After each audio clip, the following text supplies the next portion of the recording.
Bom, mensagens vazadas mostram que o gabinete do ministro do Supremo, Alexandre de Moraes, teria montado uma estrutura paralela de inteligência para justificar as prisões depois dos atos do 8 de janeiro. A equipe agia por grupos de WhatsApp, juntava assessores do Tribunal Superior Eleitoral e do Supremo Tribunal Federal para fazer relatórios informais com base em publicações nas redes sociais, rotulando pessoas como terroristas ou golpistas. A reportagem mostra que essas análises foram usadas como provas secretas, sem direito de defesa e com dados biométricos alterados. Silvio, essa reportagem saiu hoje, na verdade é uma continuação lá das primeiras mensagens que foram publicadas pelo Glenn Greenwald e pelo Fábio Serapião na Folha de São Paulo, que inclusive incluía a Revista Oeste, naquela troca de mensagens, onde o juiz assessor do ministro Moraes pediu para usar a criatividade contra a Revista Oeste, e agora tem um desdobramento também, porque era uma quantidade enorme de informações, de mensagens daquele primeiro episódio, e agora uma nova reportagem, então, que foi publicada pelos jornalistas americanos, o Michael Schellenberger, também Eli Vieira e o David Agape, trazendo mais detalhes sobre aquela troca de mensagens entre assessores do TSE, do Supremo Tribunal Federal e também, inclusive, envolvendo o perito criminal Eduardo Talhaferro. O que a gente tem de novo, Silvio, que na verdade reforça muito as mensagens que já foram publicadas anteriormente pela Folha de São Paulo? Paulo, antes de mais nada, reforçar a autoria dessa segunda leva da Vaza Toga, disponível em ainvestigação.com. E o nome dos jornalistas, o Davi Agape, o Eli Vieira e Michael Schellenberger. Mais uma vez, fica comprovado, assim como na série que a Folha de São Paulo divulgou anteriormente pelo Glenn Greenwald e o Fábio Serapião, mais uma vez fica comprovado que havia uma justiça paralela, entre aspas, tudo entre aspas, né? Um núcleo de espionagem.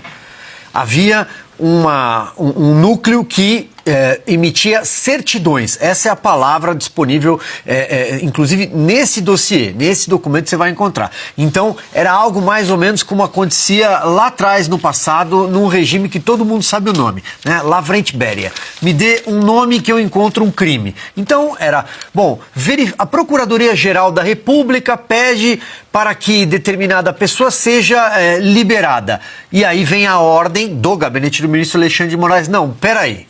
Vamos investigar se tem alguma coisa nas redes sociais desta pessoa para mantê-la presa.